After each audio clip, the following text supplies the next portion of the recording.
من تبعهم بإحسان إلى يوم الدين. الله أكبر، الله أكبر، الله أكبر، لا إله إلا الله. الله أكبر، الله أكبر، ولله الحمد.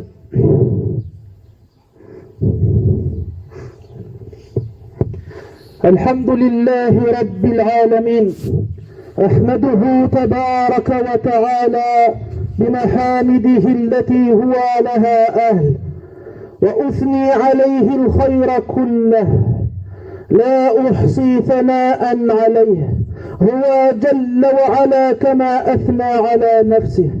وأشهد أن لا إله إلا الله وحده لا شريك له، إله الأولين والآخرين، وقيوم السماوات والأراضي، وخالق الخلق أجمعين. وأشهد أن محمدا عبده ورسوله، وصفيه وخليله، وأمينه على وحيه، ومبلغ الناس شرعه، ما ترك خيرا إلا ودل الأمة عليه، ولا شرا إلا حذرها منه. فصلوات الله وسلامه عليه وعلى آله وصحبه أجمعين. الله أكبر، الله أكبر، الله أكبر، لا إله إلا الله. الله أكبر، الله أكبر، ولله الحمد. أيها المؤمنون عباد الله، اتقوا الله ربكم وراقبوه في سركم وعلانيتكم، مراقبة من يعلم أن ربه يسمعه ويراه. ثم أما بعد، يا عباد الله، إن يومكم هذا يوم جمال وزينة، وعيدكم هذا عيد فرحة وسعادة. فهنأكم الله تبارك وتعالى بالعيد السعيد، وألبسكم فيه حلل الإيمان وزينة التقوى وجمال المعتقد وحسن الإقبال على الله جل وعلا، وجعل أيامنا كلها فرحة وسعادة بالإيمان وطاعة الرحمن. الله أكبر، الله أكبر، الله أكبر، لا إله إلا الله. الله أكبر، الله أكبر، ولله الحمد. أيها المؤمنون والمؤمنات، لقد أنعم الله علينا بالعيد الذي هو خير لنا في ديننا ودنيانا. عن أنس رضي الله عنه قال: قدم رسول الله صلى الله عليه وسلم المدينة، ولهم يومان يلعبون فيهما، فقال: ما هذان اليومان؟ قالوا: كنا نلعب فيهما في الجاهلية. فقال رسول الله صلى الله عليه وسلم: إن الله تعالى قد أبدلكم يومين خيرا منهما، يوم الأضحى ويوم الفطر. الله أكبر، الله أكبر، الله أكبر، لا إله إلا الله. الله أكبر، الله أكبر، ولله الحمد. عباد الله، إن العيد من شعائر الإسلام العظيمة الظاهرة، وأولى معاني العيد في الإسلام هو التوحيد، توحيد الله سبحانه وتعالى بإفراد الله جل وعلا بالعبادة، كالدعاء والخوف والرجاء والاستعاذة والاستعانة والتوكل والرغبة والرهبة والذبح والحلف والحلف والنذر لله تبارك وتعالى. وهذا التوحيد هو أصل الدين الذي يبنى عليه كل فرع من الشريعة، وهو تحقيق معنى لا إله إلا الله المدلول عليه بقوله عز وجل: إياك نعبد وإياك نستعين، الذي نقرأه في صلاة العيد وغيرها من الصلوات. والتوحيد هو الأمر العظيم الذي بتحقيقه يدخل الإنسان جنات النعيم، وإذا ضيعه الإنسان لا ينفعه عمل وخلد في النار أبدا. فتمسك أيها المسلم بهذا الأمر العظيم، فهو حق الله عليك وعهد الله الذي أخذه على بني آدم، وقد أكده الله عز وجل في القرآن وعظم من شأنه. فمن وفى بحق الله تعالى وفى الله له بوعده تفضلا منه سبحانه وتعالى. عن معاذ بن جبل رضي الله عنه قال: قال رسول الله صلى الله عليه وسلم: حق الله على العباد أن يعبدوه ولا يشركوا به شيئا، وحق العباد على الله ألا يعذب من لا يشرك به شيئا. Gloire à Allah et louange à Allah, Seigneur de l'univers, le Dieu des tout premiers et derniers, celui qui a créé toutes les créatures. Louange à Allah qui envoya son messager sallallahu alayhi wa sallam avec la guidance et la religion vraie pour la faire prévaloir sur toute autre religion. Je témoigne qu'il n'y a de Dieu qui mérite l'adoration en toute vérité qu'Allah, l'unique, qui n'a point d'associé. Et je témoigne que Muhammad est son serviteur et son messager sallallahu alayhi wa sallam. Sachez, ô vous musulmans, que notre messager sallallahu alayhi wa sallam nous a montré toutes les choses qui nous rapprochent du paradis. Il nous l'a ordonné. Et il nous a aussi montré toutes les choses qui nous rapprochent de l'enfer. Et il nous l'a interdit. Aux serviteurs d'Allah, craignez Allah et sachez qu'Allah nous voit et nous entend en tout temps et en tout lieu. Aux serviteurs d'Allah, ce jour-ci, le jour de l'Aïd, l'Aïd est un jour de fête pour les musulmans, un jour de joie et de bonheur. Allah subhanahu wa ta'ala nous a comblés de ses faveurs par ce jour de l'Aïd, l'Aïd, qui est un bien pour nous dans notre religion et dans cette vie mondaine. Aux serviteurs d'Allah, l'Aïd est un pilier de notre noble religion qui est l'islam. Et la première signification de l'Aïd, c'est l'unicité d'Allah, qui consiste à vouer une adoration exclusive à Allah, comme l'invocation, comme la peur, comme l'espoir, comme la demande de protection, comme la demande d'aide, la confiance, le désir, l'effroi, le sacrifice, le fait de jurer, le serment et d'autres adorations qu'Allah a ordonné d'accomplir. Et elles sont toutes pour Allah tabaraka wa ta'ala. Et l'unicité qui est Tawhid, c'est le fondement de notre religion. Et le Tawhid, l'unicité, c'est la concrétisation de notre parole La ilaha illallah. Et c'est avec la concrétisation du Tawhid, l'unicité, que le serviteur rentre au paradis.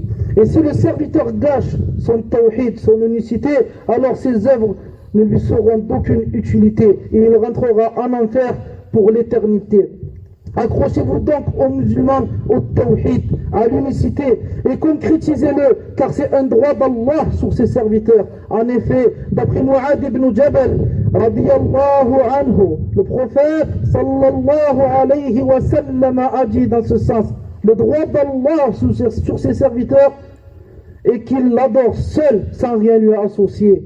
Et le droit des serviteurs sur Allah est qu'il ne châtie point quiconque l'aura adoré sans rien lui associer. Allahu Akbar, Allahu Akbar, Allahu Akbar, La ilaha illallah, Allahu Akbar, Allahu Akbar, Walillahi alhamd.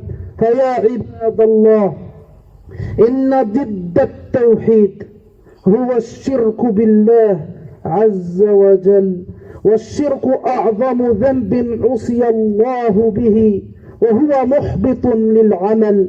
قال تعالى: ولقد أوحي إليك وإلى الذين من قبلك لئن أشركت ليحبطن عملك ولتكونن من الخاسرين. وعن عبد الله بن مسعود رضي الله عنه قال: سألت النبي صلى الله عليه وسلم: أي الذنب أعظم عند الله؟ قال: أن تجعل لله ندا وهو خلقك. متفق عليه. والشرك لا يغفره الله إذا مات عليه العبد ولم يتب، لا يغفر الله له وهو خالد مخلد في النار. قال تعالى: إن الله لا يغفر أن يشرك به ويغفر ما دون ذلك لمن يشاء، ومن يشرك بالله فقد افترى إثما عظيما. الله أكبر، الله أكبر، الله أكبر، لا إله إلا الله، الله أكبر، الله أكبر ولله الحمد. وثاني معاني العيد تحقيق معنى شهادة أن محمدا رسول الله التي ننطق بها في التشهد في صلواتنا. إن معنى هذه الشهادة طاعة رسول الله صلى الله عليه وسلم فيما أمر، واجتناب نهيه، وتصديق أخباره، وعبادة الله بما شرع مع محبته وتوقيره. قال عز وجل: قل اطيعوا الله وأطيعوا الرسول. ومن توقير الرسول صلى الله عليه وسلم وطاعته توقير صحابته وأهل بيته، فلا نذكرهم إلا بالجميل، ومن طعن فيهم أو في أحد منهم فاتهمه في الإسلام، فاتهمه على الإسلام. الله أكبر، الله أكبر، الله أكبر، لا إله إلا الله، الله أكبر، الله أكبر ولله الحمد. عباد الله، اعلموا أن الله تعالى لا يقبل منكم عملا إلا ما كان خالصا لوجهه ومتابعا فيه للنبي صلى الله عليه وسلم، فالبدعة مردودة على صاحبها، والشرك مخرج صاحبه من الملة. قال تعالى: قل إنما أنا بشر مثلكم يوحى إلي أنما إلهكم إله واحد، فمن كان يرجو لقاء ربه فليعمل عملا صالحا ولا يشرك بعبادة ربه أحدا. عباد الله، احذروا البدع والمحدثات وجانبوا أهل الأهواء والخرافات، فقد كثرت في هذه الأزمان الفرق الضالة والمناهج المنحرفة، فتمسكوا بسنة نبيكم واتبعوا سبيل سلفكم الصالح تكونوا من الناجين. قال تعالى: وأن هذا صراطي مستقيما فاتبعوه ولا تتبعوا السبل فتفرق بكم عن سبيله ذلكم وصاكم به لعلكم تتقون. Ô serviteurs d'Allah, sachez que le contraire du tawhid, le contraire de l'unicité, c'est le shirk en Allah. Donc le tawhid, et de vouer une adoration exclusive à Allah, seul, sans aucun associé. Et cela dans tous les types d'adoration.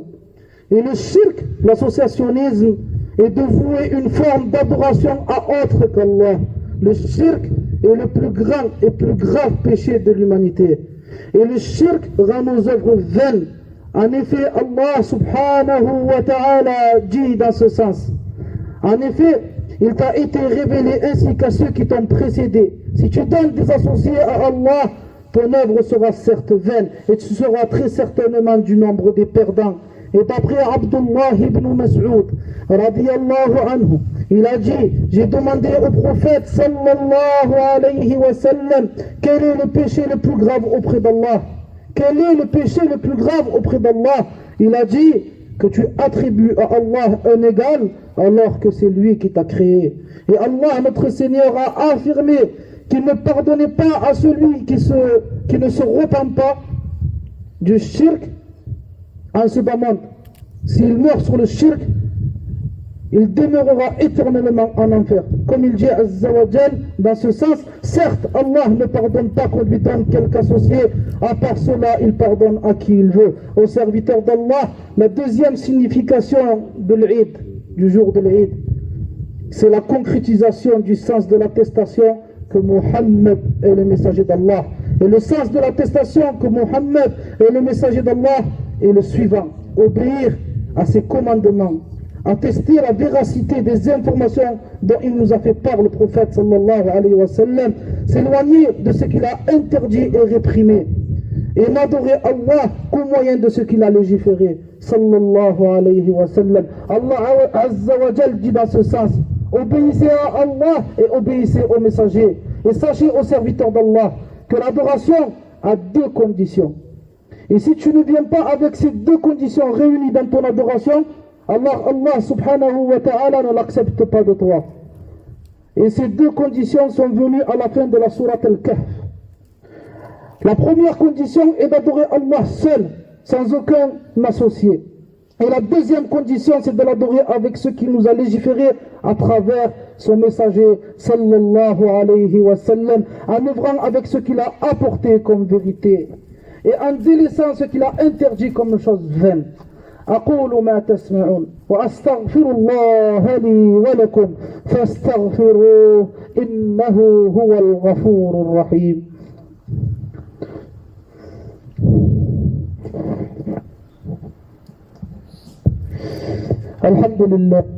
الحمد لله والصلاة والسلام على نبينا محمد وعلى آله وصحبه أجمعين وعلى من اتبعهم بإحسان إلى يوم الدين. أما بعد.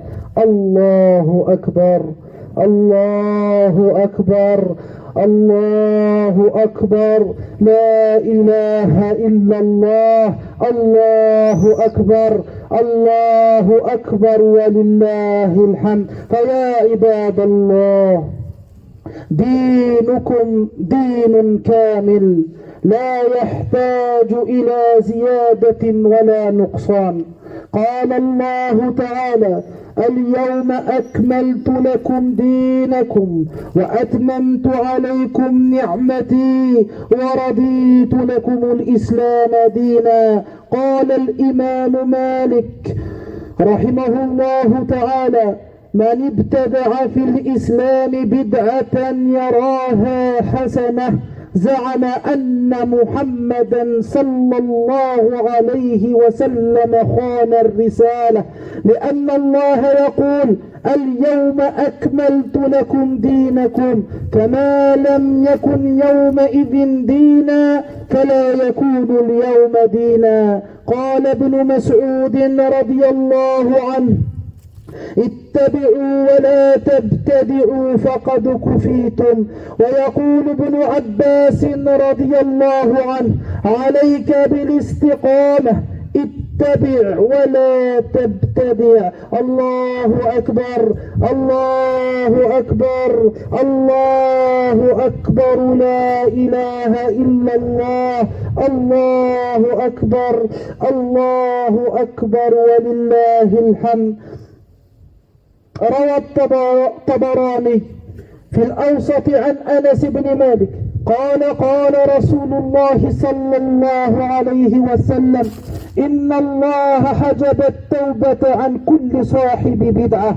قال شيخ الإسلام ابن تيمية في مجموع الفتاوى. ولهذا قال طائفة من السلف منهم الثوري البدعة أحب إلى الله، البدعة أحب إلى إبليس، البدعة أحب إلى إبليس من المعصية، لأن المعصية يتاب منها والبدعة لا يتاب منها. وهذا معنى ما روي عن طائفة أنهم قالوا إن الله حجب التوبة عن كل صاحب بدعة، بمعنى أنه لا يتوب منها لأن يحسب أنه على هدى، ولو تاب لتاب عليه كما يتوب على الكافر، ولكن ما دام مبتدعا يراها حسنة لا يتوب منها. قال الله عز وجل قل هل ننبئكم بالأخسرين أعمالا الذين ضل سعيهم في الحياة الدنيا وهم يحسبون أنهم يحسنون صنعا. Ô serviteurs d'Allah, évitez les innovations et les nouvelles choses dans la religion d'Allah, car à notre époque se sont multipliés les actes, se sont multipliés les sectes égarées et les voies de l'égarement. Accrochez-vous à la sunna du prophète sallallahu alayhi wa sallam et à celle de vos pieux prédécesseurs, et vous serez certes sauvés. Allah le Très-Haut dit dans ce sens: et voilà mon chemin dans toute sa rectitude. Suivez-le donc et ne suivez pas les sentiers qui vous écartent de sa voie. Aux serviteurs d'Allah, votre religion a été parachevée. Nul besoin d'ajout ou de réduction. Allah Ta'ala dit dans ce sens: aujourd'hui j'ai parachevé pour vous votre religion et accompli sur vous mon bienfait, et j'agrée l'islam comme religion pour vous. Le prêche il n'est pas terminé, mais je vais en mettre un terme.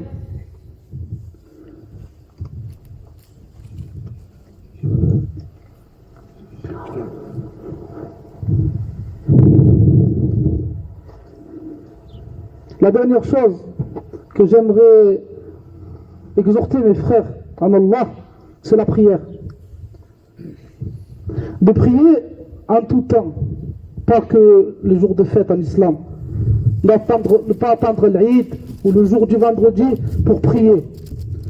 Le prophète sallallahu alayhi wa sallam, dans un hadith authentique, il nous rapporte que celui qui délaisse la prière en ce bas monde, il sera ressuscité avec les têtes de la mécréance le jour de la résurrection.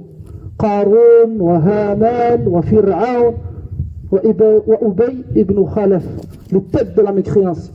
Celui qui délaisse la prière ici-bas, il sera ressuscité le jour de la résurrection au prix de ces gens-là.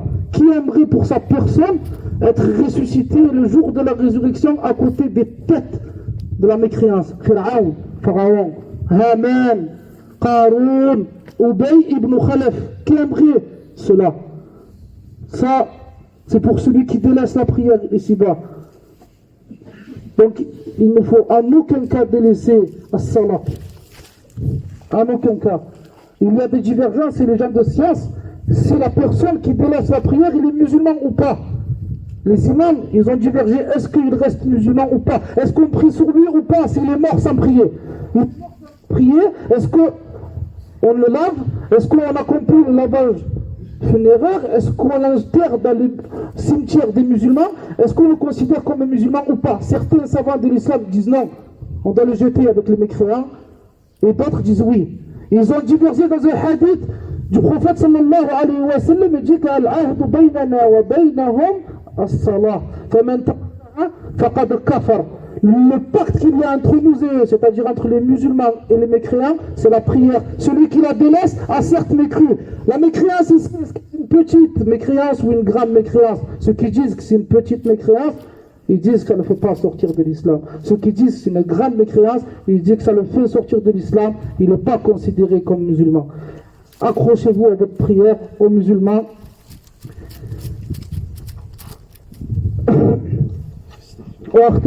Je termine. En vous souhaitant le bon Eid, le prophète sallallahu alayhi wa sallam avait pour habitude de souhaiter l'Eid à ses compagnons.